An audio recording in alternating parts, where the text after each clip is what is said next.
Bienvenue dans Mon Avocat Conseil, votre émission, l'émission lors de laquelle, et vous le savez, on évoque certes bien des difficultés car des problématiques, il y en a toujours, et surtout là où on ne s'attend pas. Le sujet d'aujourd'hui, c'est, alors un triste sujet peut-être, mais intéressant, la plainte pour viol. Alors, des plaintes pour viol, je pense qu'au niveau des journaux, au niveau de l'ensemble de tout ce qui est média, on entend parler de plus en plus souvent, que ce soit inceste, viol sur mineur, viol, et on se pose peut-être la question, mais comment se fait que d'un seul coup, on a des affaires comme ça qui ressortent, qui sont parfois en scène, et elles ressortent maintenant. Alors qu'avant, peut-être, il y en avait moins.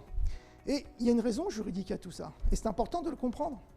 C'est qu'aujourd'hui, eh bien, la prescription, depuis déjà quelques années, est plus importante. C'est quoi la prescription? C'est le fait qu'au bout d'un certain temps, eh bien, une violence pénale, un fait pénal comme un viol, puisque c'est le sujet d'aujourd'hui, eh bien, on ne peut plus envisager une suite pénale.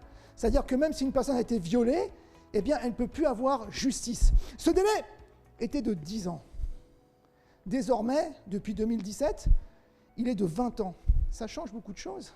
C'est-à-dire que des viols qui étaient commis il y a 11 ans, par exemple, eh bien, aujourd'hui, ils peuvent être poursuivis. Et 20 ans, c'est une période très longue, si bien que des personnes qui, effectivement, étaient victimes de viol, eh bien, aujourd'hui, se disent « je peux encore porter plainte ». Et puis, pour les personnes qui étaient mineures, effectivement, la question se pose, j'ai 5 ans, je vais difficilement pouvoir porter plainte. Eh bien, là aussi, le délai pour porter plainte est fixé à 20 ans, à compter de la majorité de la personne. Et c'est important, parce que ça veut dire, à partir de 18 ans, j'ai 20 ans. J'ai jusqu'à mes 38 ans, si je calcule bien, pour envisager une plainte pénale. Alors, effectivement, c'est sûr que des personnes qui n'osaient pas, qui ne pouvaient pas, qui étaient en difficulté, eh bien, aujourd'hui, vont peut-être pouvoir porter plainte. Alors, ce n'est pas le but de l'émission, mais en tout cas, c'est important de connaître ses droits et aussi de comprendre pourquoi, aujourd'hui, dans les médias notamment, on parle de plus en plus de plaintes pour viol. Et puis, il y a un autre aspect, aujourd'hui, qui ne peut pas nous échapper.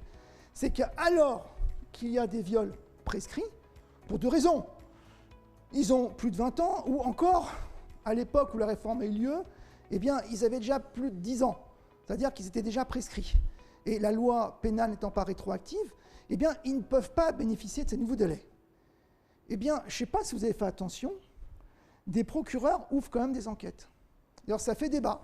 Est-ce qu'aujourd'hui, un procureur de la République, qui a seul l'opportunité des poursuites, d'une façon générale, peut-il ouvrir une enquête pénale pour des faits prescrits? C'est une bonne question. Il y a eu d'ailleurs beaucoup de littérature, entre guillemets, sur le sujet, sur les médias sociaux, sur le net, et puis bien sûr dans les journaux, parce qu'on se disait, mais je ne comprends pas.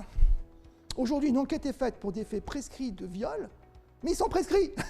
Ça veut dire que, je ne comprends pas, il n'y aura pas de réponse pénale, parce que même si les faits en question sont prouvés, eh bien, il n'y aura pas de procès.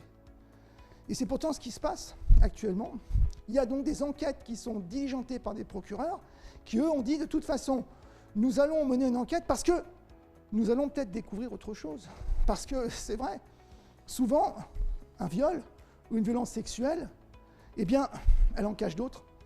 Et que c'est vrai que parfois, ça permet de découvrir aussi la vérité sur d'autres violences sexuelles ou encore sur d'autres viols. Donc c'est en ce sens, en tout cas, que les procureurs, du moins je le pense, envisagent donc ces enquêtes qui, juridiquement, le fondement est discutable.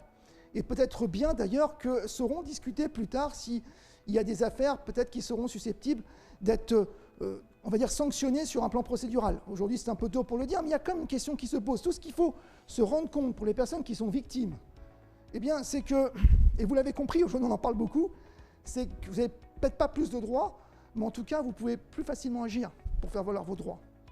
C'est ce qu'il faut retenir.